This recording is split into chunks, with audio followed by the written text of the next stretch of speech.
27 صفر اور ستمبر کا مہینہ تھا، تو 622 عیسوی تھی.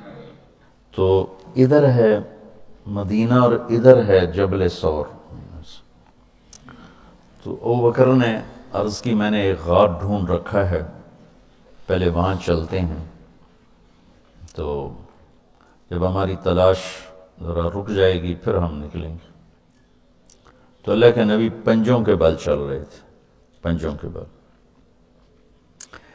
پنجوں کے بل اس لیے چل رہے تھے کہ پاؤں کا نشان دیکھ کر کھوجی پیچھے نہ پہنچ جائے.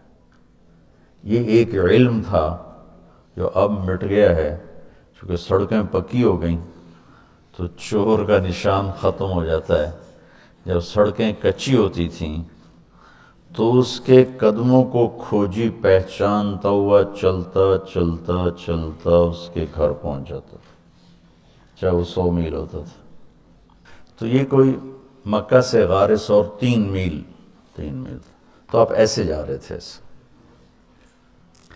ابوبکر کبھی آپ کے آگے چلتے کبھی پیچھے چلتے، کبھی آگے چلتے کبھی پیچھے چلتے. تو آپ نے پوچھا یہ کیا کرتے؟ کبھی آگے کبھی پیچھے.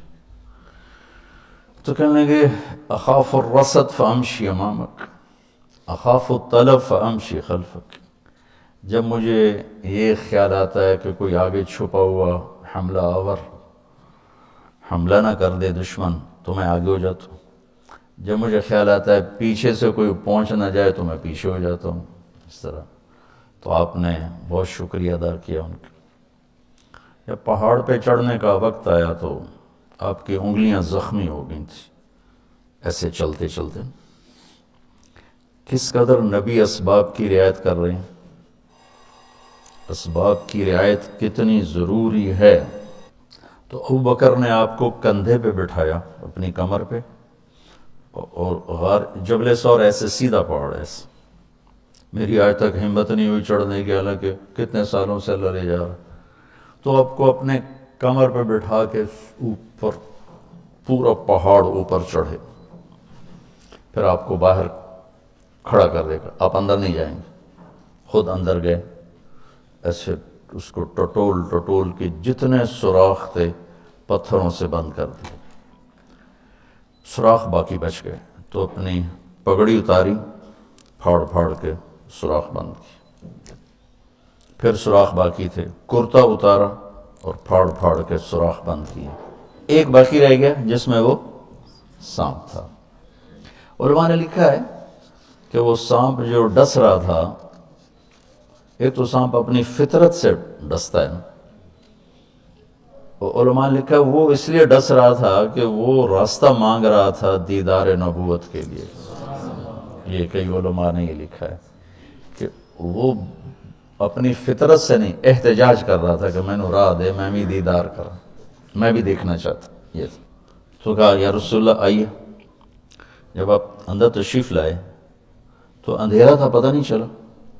تھوڑی سی روشنی ہوئی تو دیکھا ابوبکر کا نہ کرتا تھا نہ عمامہ. تو آپ نے پوچھا تیرا کرتا کدھر ہے، تیری پگڑی کدھر ہے؟ تو انہوں نے اشارہ کیا کہ یہ سارے سوراخ تھے. تو اللہ کے نبی کی آنکھیں چھلک پڑی اور آپ نے ایک دم بے ساختہ کہا یا اللہ میں ابوبکر سے راضی ہوں، تو بھی اس سے راضی ہو جا اور اسے جنت میں میرا ساتھی بنا دے. تو اسی وقت جبریل اترے اور آ کر کہا یا رسول اللہ، اللہ تعالیٰ خوشخبری دے رہے ہیں کہ وہ آپ کے ساتھی سے راضی ہو چکے ہیں اور جنت میں یہ آپ کے ساتھی بھی ہیں. یہ خوشخبری ہے کہ یہ جنت میں آپ کے ساتھی ہیں. تو انہوں نے قریش نے کھوجی بلا لی، تو انہوں نے وہ انگلیاں پکڑ لیں اور ان انگلیوں پہ چلتے چلتے چلتے جبل سور پہنچا دیا. تو اللہ نے ان کے آنے سے پہلے، غار کا دہانہ بڑا ہے، ایک بیل ہو گیا، اس کے بیچ میں مکڑیوں نے جالے پھیلا دیے. ایک کبوتری نے تن کے رکھ کے انڈے دے دی. تو ان کے جانے سے پہلے 2 کام ہو چکے تھے. تو کھوجی کیسا، حالانکہ پہاڑ پہ تو کچی زمین پہ تو پورا پاؤں لگتا ہے، پہاڑ پہ تو ایسے ایک آدھ کوئی نشانی پڑتا ہوگا تو کیسا علم تھا، ان کو لا کر اس نے دروازے پہ کھڑا کر دیا، کہیے اس سے آگے کوئی نہیں۔ تو ابی بن خلف کہنے لگا تیرا دماغ خراب، یہ جالا محمد کی پیدائش سے بھی پہلے کا بنا ہوا ہے، اور تو کہتا ہے ادھر گھس گئے، بے وقوف کہاں لے کے آ گیا؟ اب ابو بکر ڈر رہے تھے کہ یا رسول اللہ اب کیا ہوگا؟ تو آپ نے کہا ما ظنک باثنین اللہ ثالثہما، جن کا اللہ ساتھی ہو ان کو کیا پریشانی؟ تو امیہ بن خلف نے وہیں دروازے غار کے منہ پہ بیٹھ کے اندر منہ کر کے پیشاب کیا، آپ دونوں سامنے بیٹھے تھے۔ تو آپ نے مسکراتے ہوئے فرمایا دیکھو اگر یہ ہمیں دیکھ سکتے تو یہ یہاں بیٹھ کے پیشاب کرتا، تو انہوں نے آرام سے وہاں پیشاب کیا، وہ سامنے بیٹھے تھے دونوں۔ اللہ نے بیچ میں پردہ ڈال دی۔ قرآن ابوبکر صدیق کے اندر کے جذبے کو بتاتا ہے، لا تحزن لا تحزن۔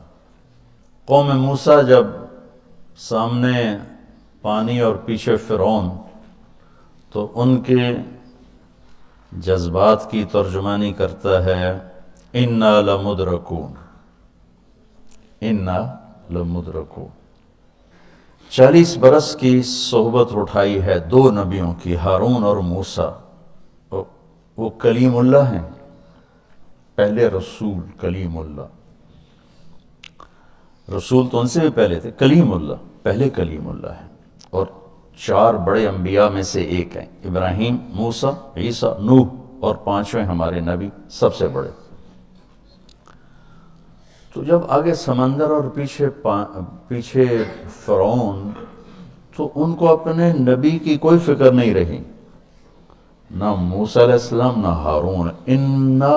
انا میں غور کرو اور لام پہ غور کرو، ایک انا اور لام، اس کا ترجمہ میں یوں کیا کرتا ہوں کہ کہنے لگے موسیٰ تو نے مروا کے ہی چھوڑا ہمیں،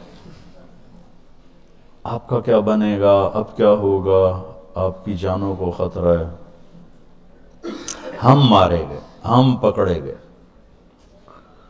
تو آگے موسیٰ علیہ السلام نے اتنی شدت سے کہا کلا۔ کلا کا ترجمہ میں یوں کیا کرتا ہوں کہ ہو تسی اسے لیک کہ یا تسی پانی ڈوب جاؤ یا تو فرعون لتر مارے، لیکن ان معی ربی، میرا رب میرے ساتھ ہے، مجھے بچائے گا تو میری تو فعل تم بھی بچو گے۔ تو انا لمدرکون ان کے ذہن کی عکاسی کرتا ہے، پستی ذہن کہ صرف اپنی پڑ گئی، اور لا تحزن عکاسی کرتا ہے کہ ابراہیم ابوبکر اپنی جان کا اگر خوف ہوتا تو لفظ آتا لا تخف، انہیں غم لگ گیا اپنے نبی کا کہ اب میرے نبی کا کیا ہوگا۔ تو حزن اپنے لیے نہیں، اپنے دوسرے کے لیے، آپ کی اب آپ کا کیا بنا، اب میرے نبی کا کیا بنے گا، اس کیفیت کے لیے قرآن نے اس میں عظمت صدیق ہے، لا تحزن، کہ انہیں اپنا کوئی فکر نہیں تھا، انہیں فکر پڑ گیا نبی کی۔ تو انہوں نے کہا ان اللہ معنا، اور ان اللہ معنا صدیق کو بھی اپنے ساتھ لے لیا، تیرے میرے دونوں کے ساتھ اللہ ہے، فکر۔ موسیٰ علیہ السلام نے صرف اپنے آپ کو لیا ان کے اس جملے کی وجہ سے، ان معی رب، میرا رب میرے ساتھ۔